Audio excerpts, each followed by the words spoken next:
आज हम बात करेंगे iCognito मोड के बारे में। बहुत सारे लोगों को इसके बारे में पता भी होगा, बहुत सारे लोगों को नहीं भी पता होगा।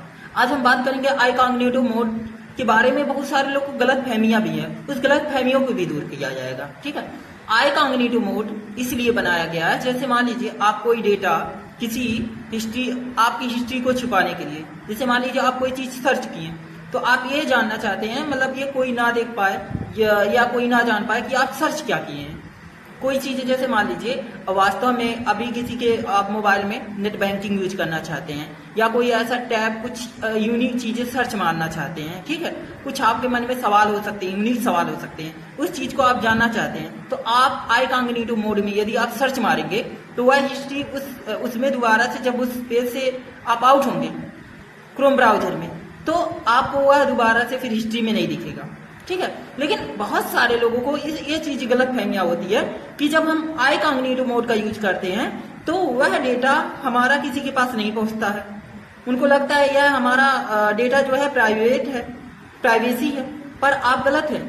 जब आप उसमें ईमेल आईडी लॉगिन कर दिए, गूगल उसमें लॉगिन कर दिए तो वह डेटा जो है आपके जियो कंपनी, एयरटेल कंपनी या जहां से आप वाईफाई कनेक्ट किए हैं तो वो सारी चीजें उनके पास डेटा पहुंच जाता है। वह जरूरत के समय उस डेटा का यूज कर सकता है। तो आप इस चक्कर में बिल्कुल भी नहीं रहिए कि आपका डेटा सिक्योर है, आपका डेटा इसका मतलब लोगों के पास नहीं पहुंच रहा है।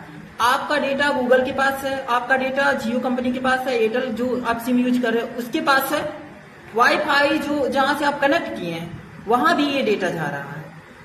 तो आपके अंदर ये गलत फहमियां नहीं होनी चाहिए और केवल आपकी हिस्ट्री नहीं दिखाएगा, बस इतना सा है। तो उसके लिए आपको VPN का यूज कर सकते हैं, वर्चुअल प्राइवेट नेटवर्क का यूज कर सकते हैं, टोर ब्राउजर का यूज कर सकते हैं या फिर DuckDuckGo एक फोकस्ड वेबसाइट है जिसका यूज आप कर सकते हैं, जिसकी वजह से आप डेटा आपका सिक्योर रहता है। धन्यवाद। ये आपको जानकारी पसंद आया होगा और आपको यह यूनिक जानकारी समझना भी चाहिए।